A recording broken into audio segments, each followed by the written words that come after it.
Okay.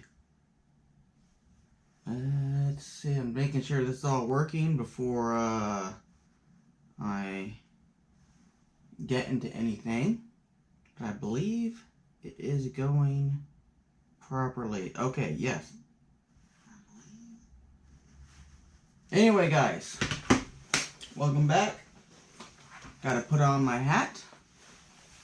Take off my glasses because I don't need those anymore because I was setting this whole stream thing up.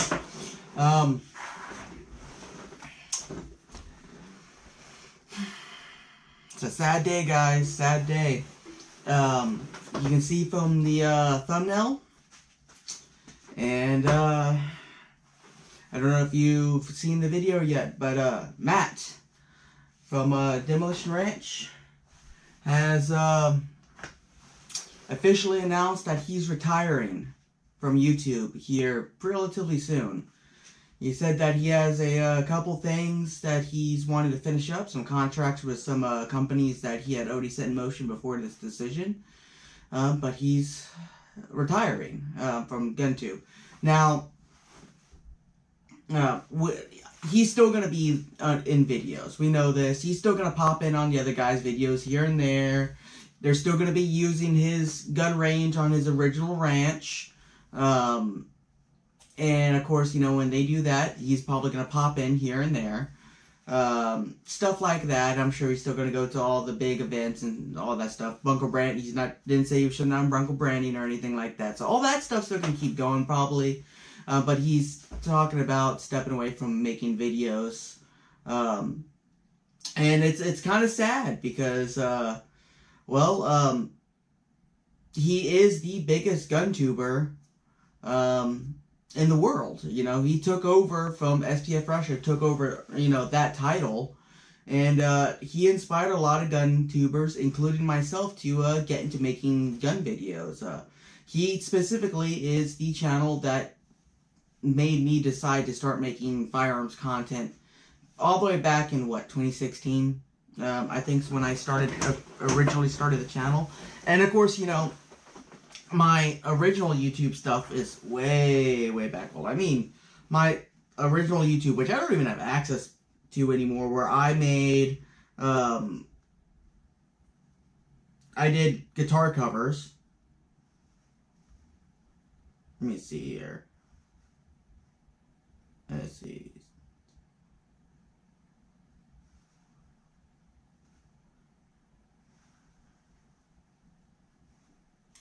Let me see here. I'm gonna try to find here, but I mean, I made guitar covers way back in the day in high school.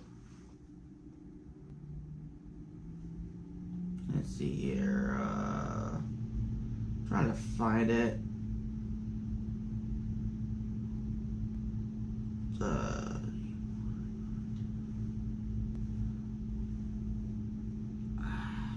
Can't ever.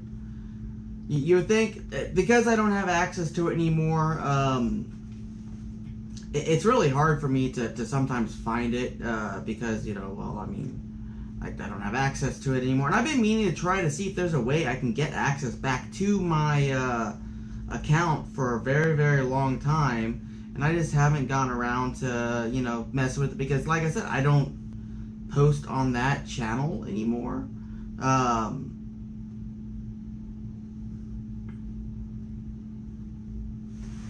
Oh, lights is flashed. See here. Is the okay? There it is. Videos. 16 years ago, was my very first video I ever uploaded on YouTube, and it was literally me just screwing around on the guitar. Back when I was in high school and I had really long hair. Oh my god, that video quality is insane. And I mean, God, what was this? 2008 is when I posted that. So in 2 years, that video can vote can vote. So, you know, that's kind of crazy. So, I mean, I've been messing around with YouTube for a very, very long time. However, I only really got serious with it as far as like the editing and stuff like that when I made this channel. And even when I first started, I was kind of learning, because when I first got into YouTube the second time and officially started into it, YouTube was completely different from back in the early 2000s when I first started. I mean, back then, I mean, what was on YouTube was relatively simple and stuff like that. I mean, literally, I did stuff like this, you know. YouTube is very different, you know, back then. But you know,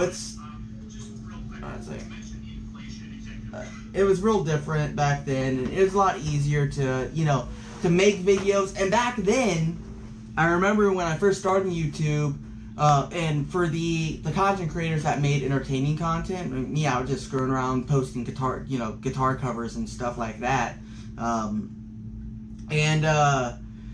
Back then, people tried really hard to make long videos because they wanted a long video that had a lot of content for people to watch and stuff like that. And of course, nowadays that's changed. It's swapped around. People actually want shorter videos now. I blame TikTok and short form videos for that. But when I started this channel again, it was because I just started getting into collecting guns again. Because I come from a family that, you know, it's always had guns. I mean, my first gun I had, my dad bought me a 22 tube feeder when I was 12 or something like that. So I've, you know, but I just got into guns again in like 2014, 2015, and I had a small collection, stuff like that. None, y'all seen how I had. I think when I started the channel, I owned one AR-15, my H&R partner, pump action shotgun, my P64 Makarov that's up over there, and that was, oh, and then I think I had a Remington 700 at the time. I think I don't remember. Yeah, I don't have that one anymore. But yeah, I mean, I didn't have much, and I mean, as you can see, you know, my collection's ballooned since then. But you know, I just tinkered and stuff like that. I started trying to get into hog hunting and stuff. And then, you know, through getting back into guns again, which led me down the rabbit hole on YouTube as far as, you know, researching guns and fixing them myself and stuff like that. That's why I started doing my bathtub gunsmithing, as I like to call it. And I really... it led me down a rabbit hole, not only for creating gun content on YouTube or getting really into the gun sphere and gun community, but also was a self-discovery journey. I mean, getting into firearms is really turned me conservative. I mean, I can remember back when I was, you know, younger. I mean, I have a lot of family that's really liberal, and I consider myself kind of on the liberal side. But through my experience and transition into getting into firearms, I really had a self-discovery. And of course, this also goes with, you know, being, you know, at that time starting working and stuff like that, and then discovering, you know, income tax, stuff like that. Becoming an adult really can change your perception on life in a lot of ways. And this rabbit hole of going down into firearms kind of helped facilitate that. And then eventually, you know, I was like, hey, you know, I might want to start doing some, you know, gun videos, stuff like that. And I have footage, some gun footage from 3 years before I decided to start my channel that I, you know, use, you know, or that I had. Like, the very first shot on my intro is me with still relatively long hair, my original Yugo SKS, which was my very first surplus firearm I ever got. I traded a Marlin 22 that I had bubbled up, all tactical like, for this SKS and 600 rounds of 7.62 by 39. And that first shot was me having half a pound of tannerite duct taped to a sign out in the country. And I still use that in my intro, my outro today, because that's one of the oldest clips of firearms that I have, you know, with me. So, you know, I decided to start a long time ago, you know, filming stuff here and there, but I really wanted to start getting into gun tubing in 2016. And I had a stint, which I tried, you know, and, you know, some of my stuff from back then is still some of my most watched long-form videos, but then again, when I started then, YouTube was nowhere near as hard on GunTubers as they are today. So I was able to get, even though I had like no viewers or subscription or anything, I was able to get good views on some of my videos back then compared to now, without being throttled. But Matt really was an inspiration for me to try hard. And of course, I had some stuff in my life, you know, my some personal stuff in my life, and I took a break from doing YouTube for a while, and then I started my second YouTube channel for my business, which I did that for a little while, and then business got too busy for me to actually be able to actively record and stuff like that, and then edit and stuff like that. So I ended up taking a little break for a couple years from YouTube, in which, you know, I uploaded stuff here and there, nothing crazy.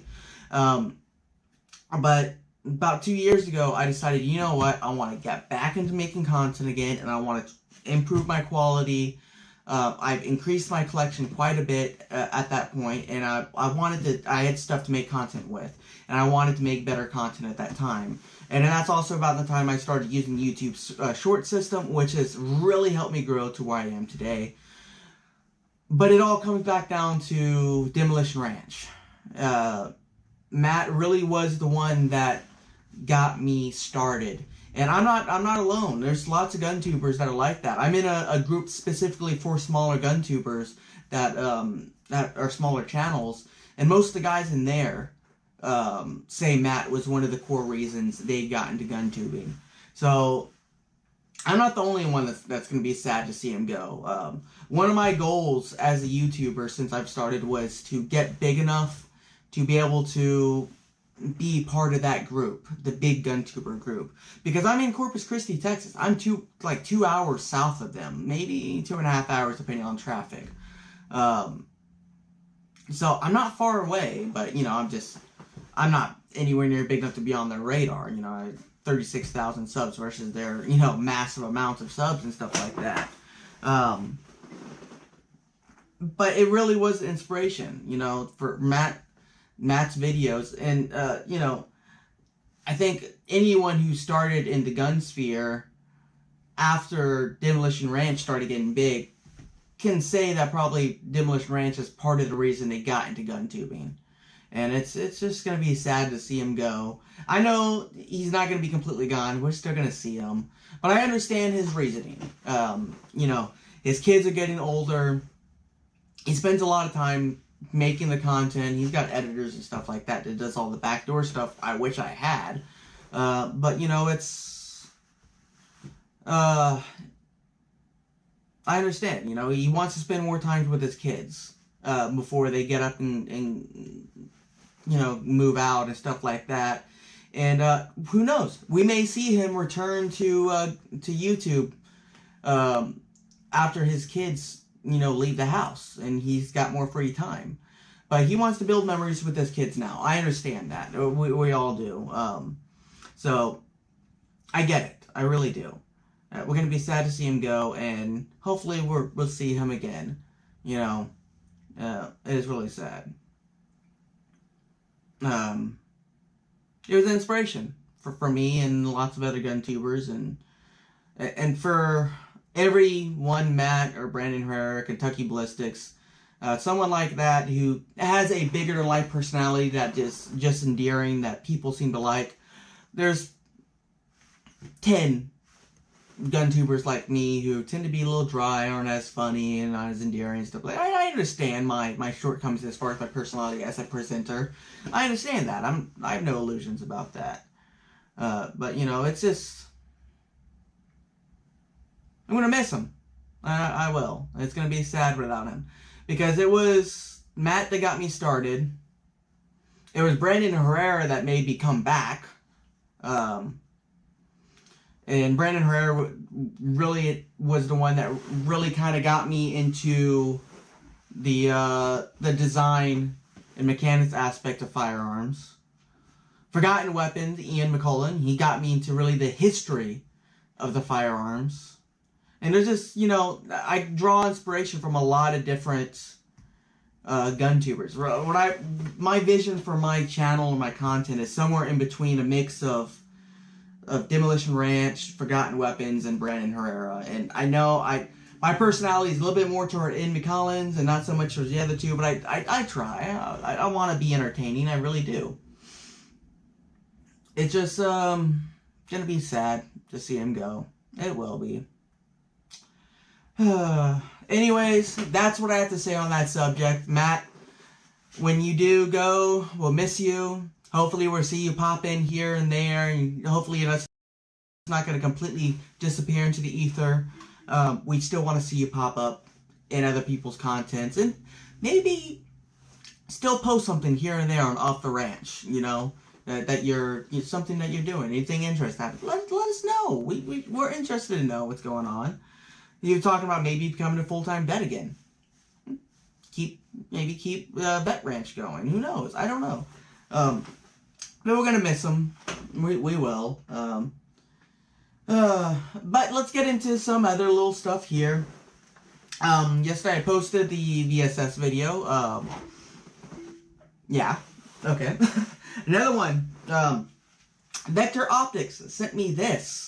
I'm waiting on a lower mount for this so I can do this, but I'm going to be doing a review on this. And this is pretty much a clone of the primary arms mini prism.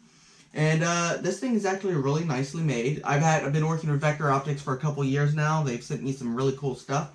But I've been wanting one of these mini prisms, 1-power prisms for a long time because I have an astigmatism. So I really cannot use red dots or holographic sights without wearing my glasses, because if I don't wear my glasses, it just looks like a blur. I can't use them.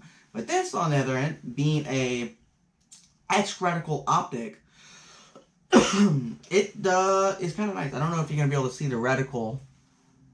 Let me see here. I got a lag. Let me turn on the power here. Maybe I can see a little bit better.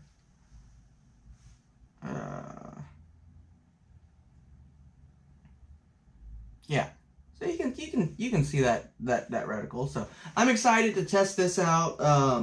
I've been wanting one of these micro prisms for a long time. I don't know what I'm going to be testing it out on yet for the review. I might do it on a couple things.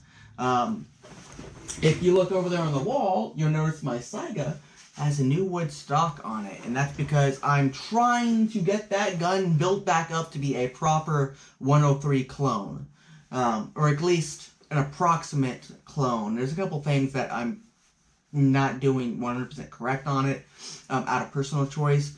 For instance, I'm doing wood furniture instead of the typical 103 plastic furniture, simply because I do want one classic looking AK. I do got the 103, the proper muzzle brake and sight block to go on there. I'm tracking down a proper gas block to put on there. The hardest thing I'm having trouble finding is the upper and lower front handguard. That's been an issue. I've not been able to find a laminated version that I would like so far, and I really hoping I don't have to buy an American set. But that's maybe where I'm going on that one there. So I'm finally going to be doing a video on that once that is completely done, and I'm excited for that. This might be tested on, I don't know. I might have a SIG 550 on the channel at some point. A loaner for my buddy, I might test on it. I don't know yet exactly what I'm going to test on. Chances are, I might put this thing on a bunch of different guns. But I am waiting on that lower mount before I even put this on anything, just because personally I like a really low mounted optic for a low bore axis, and the two mounts that came with this one are a little taller than I like. So My rep over at Vector is sending me a lower mount plate, which essentially is just this and doesn't have any riser on it. And it's going to bring it down about, I don't know, half an inch or so. Not a ton, but a little bit more than I like. And that's going to help on some of the guns, like if I put it on the AK that has a really, you know, from your cheek rest to where it sits, it's really high. I know a lot of people like the high optics now. I'm just not a big fan of it, you know. So that's on the review block. I have, if you see in the back, like I mentioned in the video, I got the DP27 on the table, and that's because I am really close to having a finalized design for a fire control group for the semi-auto build on that. My goal is for this summer and spring is to finish not only the DP27 semi-auto build, but also to finish the PPS-41 build, which I've also been set off to the side for a couple years now. I would pick it up and bring it over here and show you, but if I touch any firearm during a live video, YouTube will either demonetize the video or strike me. So, yeah, thanks YouTube for not allowing me to show people in real-time projects. But the only thing that's been on that project is I literally just got to send the bolt off in order to have it machined for a firing pin, and then the latch system, and then of course figuring out the bluing system that I'm going to be doing on it. I don't know how that's going to be in the finish, but I'm going to have the same problem with the DP27 as well. So at some point, hopefully that's going to be done this spring. I actually have less to do on that, so I may do that project first. Now back to the DP27. Now it's a lot bigger project than that. There's some stuff I'm figuring out on that. I do have a fire control group figured out that I'm very optimistic about. I've gone through, you know, multiple iterations, you know, over the past couple weeks. I've been finagling with this, you know. The problem is I have such a small pocket. Now, I believe I can touch this. This is not a firearm. YouTube, listen to me. YouTube, not a firearm. Not a regulated part. So, can it? But, if you look, I have this little tiny pocket to work with here. Now, I am going to machine this pocket out more, but this is the original pocket that the original sear and trigger assembly fit into. So that's the width that I have left, because if you look, that's the height I got, and then that pocket is the width I got. Now, I can go a little bit deeper. There's that pocket that the sear spring went into, so I can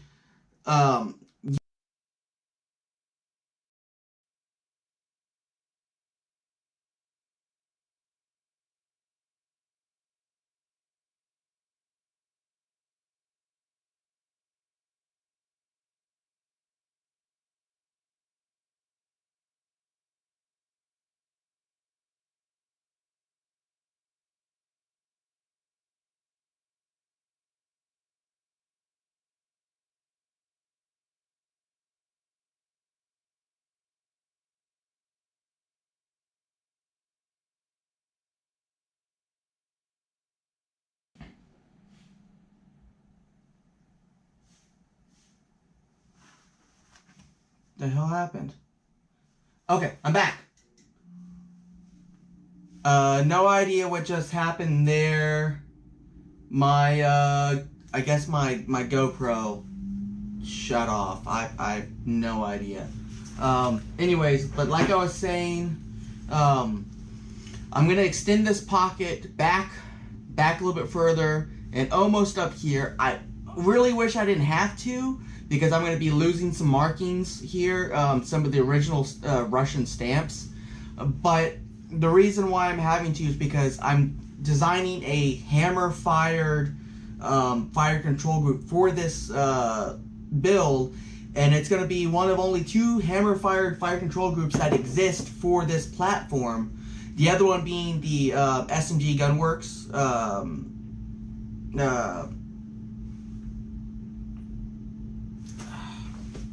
anyways, they have one, and I don't really like their particular hammer system, because the modifications to the bolt require them to have some extra machining, and then you have to machine the carrier and the bolt, and the firing pin comes out at a weird angle because their hammer only comes up like that high to strike the back of it. So it's complicated, and I don't particularly like that system. My system is going to be far simpler, need less machining for both the bolt and that.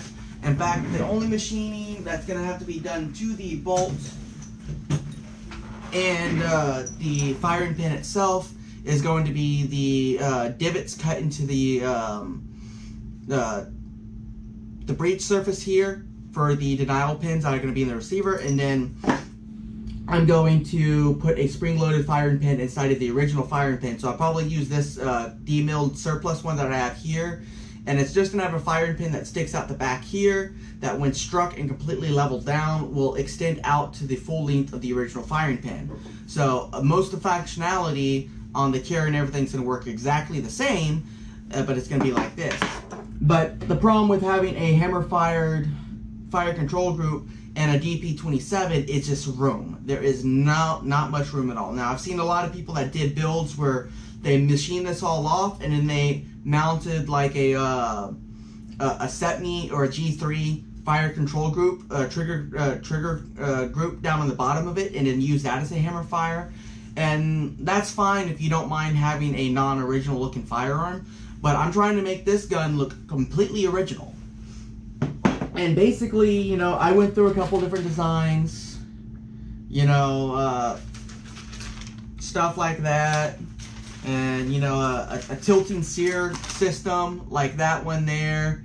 I even played around with a twin claw system like you would see it, like what's in my my PPS, my PPS 43.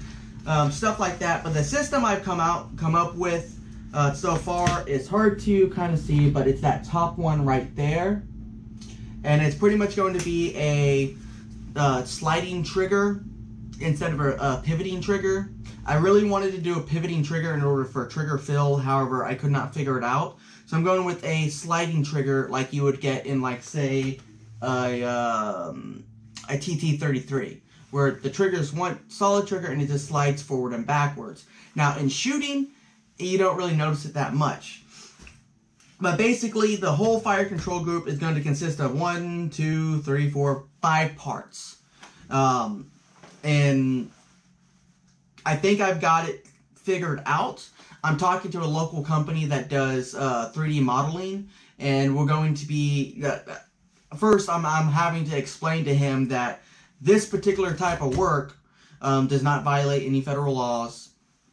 That gun design is perfectly fine. Nothing that he's making that we're going to be modeling or anything that is restricted or anything like that. He literally helped me make a 3D model and then possibly 3D print plastic parts for prototyping, so I can make sure everything functions as it should. And if everything clears the function test, then I'm going to go on to the next step of looking for a company who can actually CNC machine these parts for me in order to move on with the rest of their build. So I'm working on that. It's going to be a slow process. I don't have a lot of money this time of year, so it's probably not going to be something that I really do until spring, the next couple months. But I am planning on it. It is getting done. It is getting designed. And I will keep you all up to date. And then hopefully by the end of this summer, I will have a firing semi-auto DP27 on the channel. Let's see. Let's hope. That's the plan, though. Otherwise than that, most of everything's going to be business as usual here on the channel. I'm wanting to do a Cursed Gun Images Part 2 here sometime soon. I've been saving pictures up. I haven't gotten around to doing it. Maybe I'll do it this weekend. This weekend I am going to be doing a local gun show, and I'm going to have a table up. I'm going to be selling some spare parts. So if you're in Corpus Christi, Texas, the El Amin Gun Show, I'm going to be there selling some parts at that gun show. But alright guys, that's pretty much it. That's all I have to say. Matt, salute to you. We'll miss you, bud. Hopefully we'll see you here and there, and just know from me, from the rest of the community, that you inspired a lot of us to follow in your footsteps and get our content out there on the web and to try to share our hobby with the world like you did. You said you started your channel just posting the stuff that you thought was cool and that you just wanted to share with your buddies online and stuff like that, and many of us feel the same way. That's why a lot of us do this stuff. We think guns are cool. We think collecting them are cool. We think shooting is cool. We think hunting is cool. And we want to share that with the world. So, a salute to you. And hopefully we'll see you on here again after you retire. But if not, that's the way things are. So, thank you everyone for watching. Like, subscribe, share, do all that good stuff. Go over to Matt. And if you're not subscribe to Demolition Ranch, Vet Ranch, and Off the Ranch, go over there, like, subscribe on all of his channels, get him boosted up a little bit more before he officially retires, just so he knows that the community loves him. Anyways, guys, y'all have a good one, and I'll see y'all next time.